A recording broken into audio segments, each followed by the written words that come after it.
Hello everyone, my name is Tom. I run the blog Hot Blonde Girls with HeavyEyeMakeup.com. It is the greatest blog of all time. I think as voted on by all human beings ever.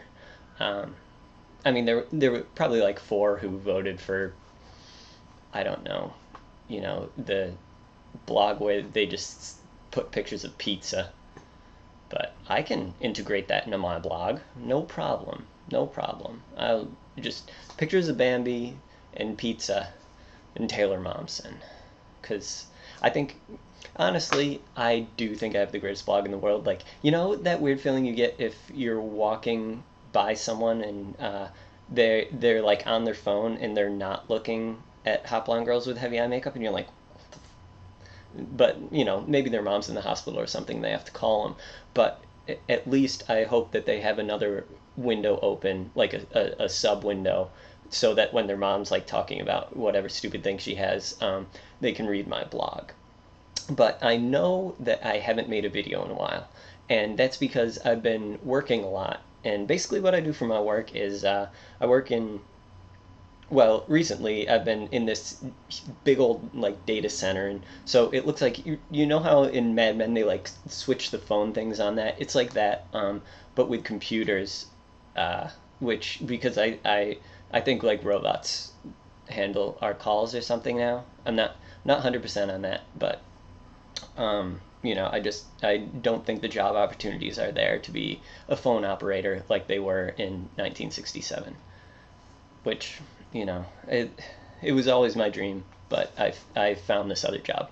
And basically what I do is, I have to figure out where cords are running to, and I write them down on a sheet of paper because I don't have an iPad or anything like that, because I don't know. I just basically got this webcam, and that's like the newest piece of technology I have besides my Nintendo Wii,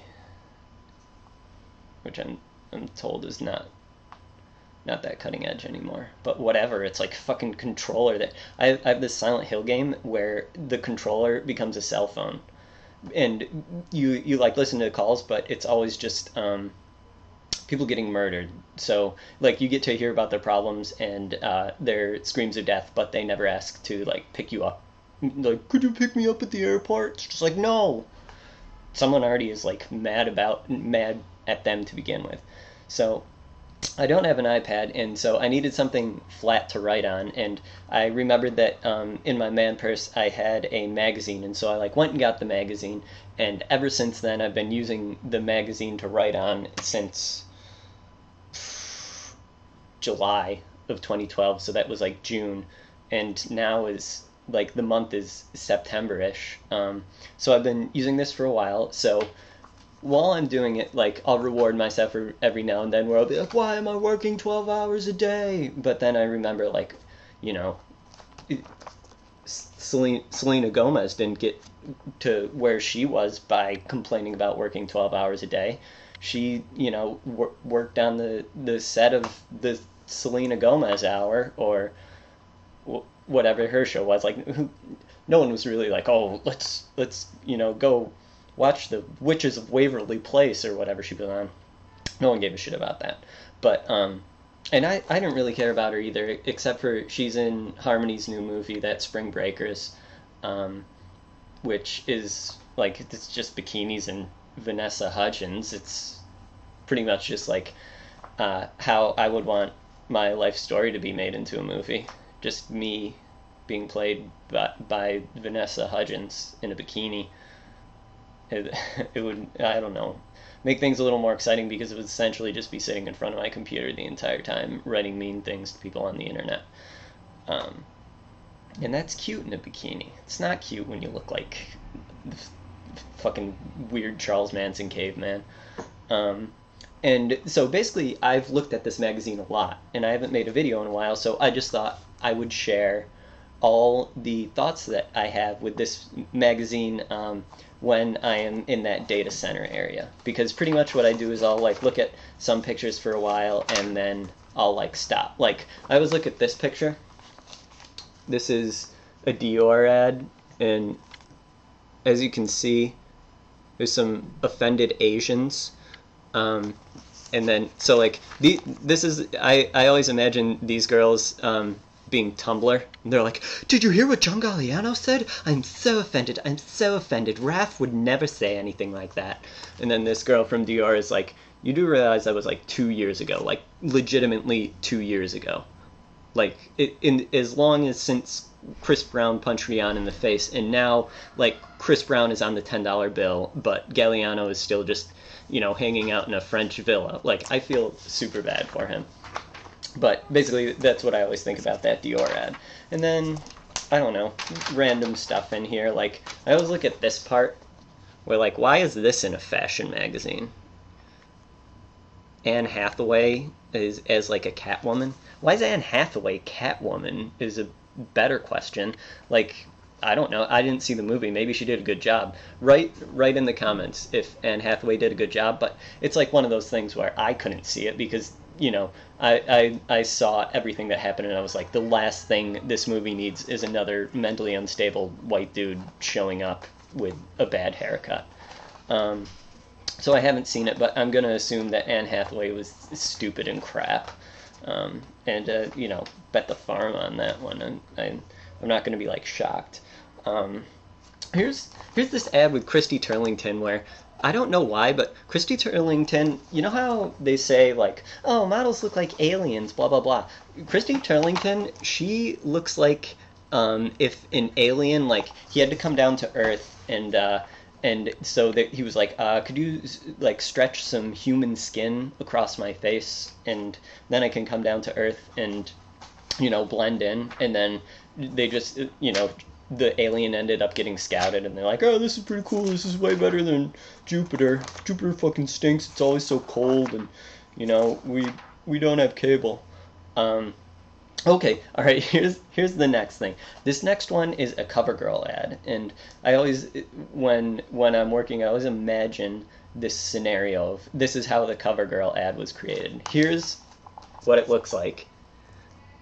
I'm not sure, everything's like really blue tinted here, but this is a, believe it or not, that's Taylor Swift with fucking red hair and blue eyes, and basically, the only way I think that this could have occurred is if they put my dad in charge of this CoverGirl campaign, and they were like, all right, we really need that super popular girl that sings Taylor Swift. And my dad was just like, okay.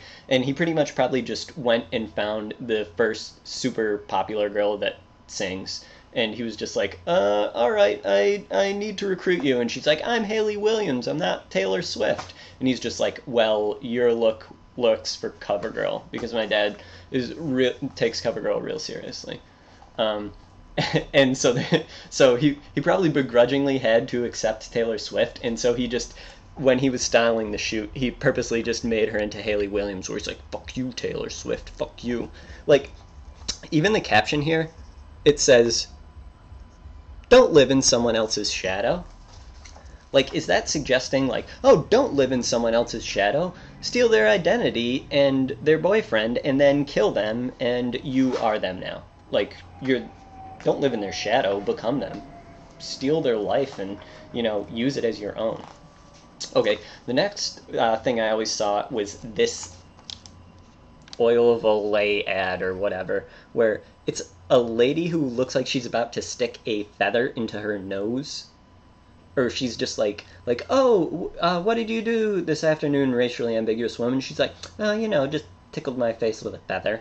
You know how that is. Like, what sort of, you know, precarious lady is just tickling her face with a feather all willy-nilly?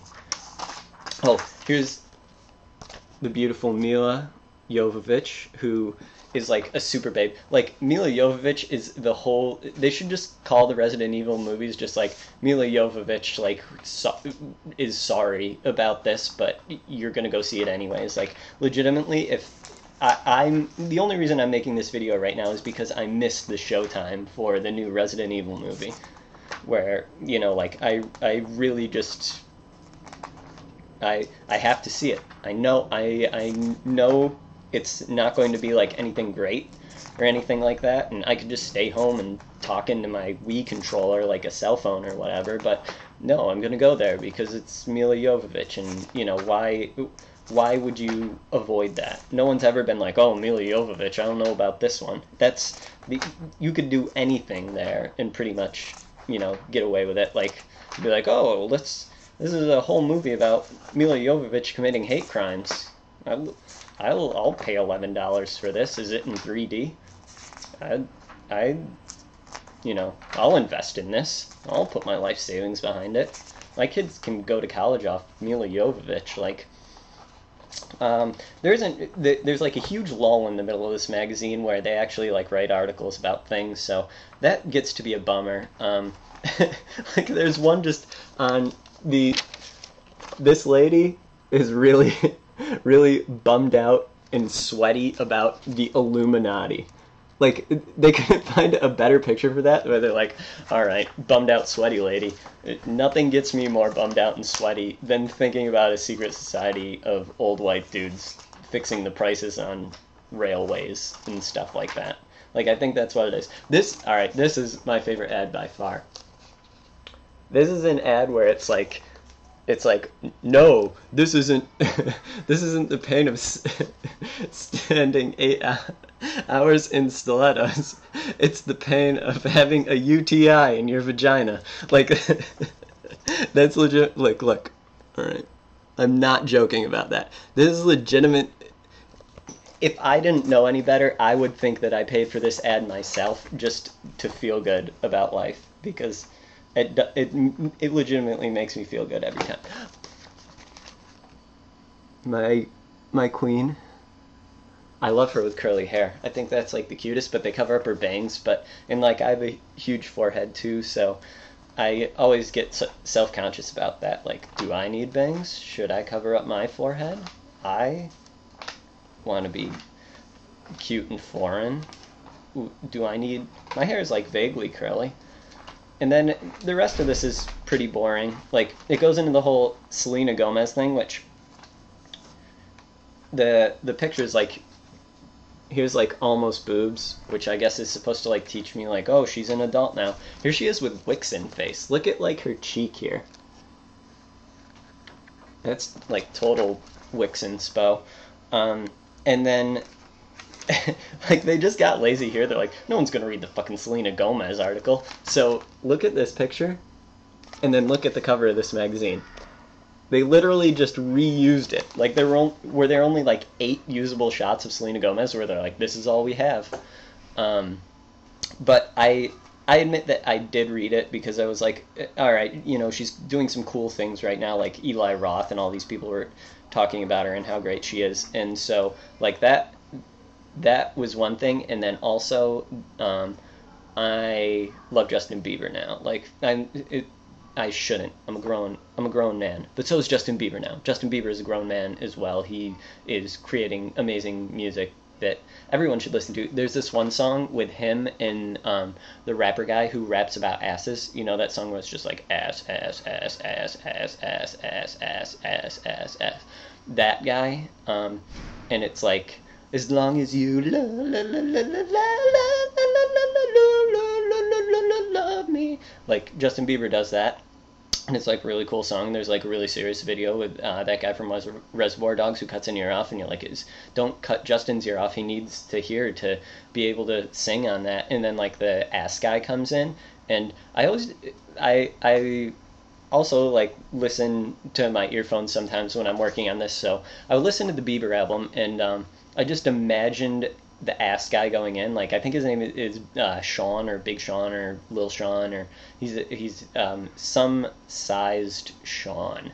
And so I guess this Big Sean guy probably got the call from Justin Bieber, or like, you know, he held the Wiimote up to his face and he's like, hey, this is Justin Bieber. And then Big Sean was like, ass, ass, ass, ass. And then he was like, yeah, I want you to perform that on my album, just you can't say ass. And so then I imagined Big Sean going through his writing process of trying to think of something that didn't say ass. And like, in the end, when you listen to the song, like, his rap is like, the grass ain't always greener on the other side. It's green if you water it. Like, I don't think that's a metaphor. I think he was legitimately just giving gardening facts out because he was taken so far out of his element that he couldn't rap about asses. And like even when he couldn't rap about asses, he was like he just went grass. Like he's like, all right, Sean, you use your 2 straight years of ninth grade education and think of a verse not about ass. And then like when you think about it, like the grass ain't always greener on the other side, it's green if you water it. Like probably started out as the ass ain't always cleaner on the other side, it's clean if you water it, or like use water on your ass. Where all right, this has gone off the rails. Basically, I just wanted to make another video again because I have another, I think it's 500 likes or whatever. As usual, as always, the music is This Romantic Tragedy, so if you like the music, go buy their thing. This is really long. This is 15 minutes long. If you're still watching this right now, just remember that the grass ain't always greener on the other side. It's green if you water it.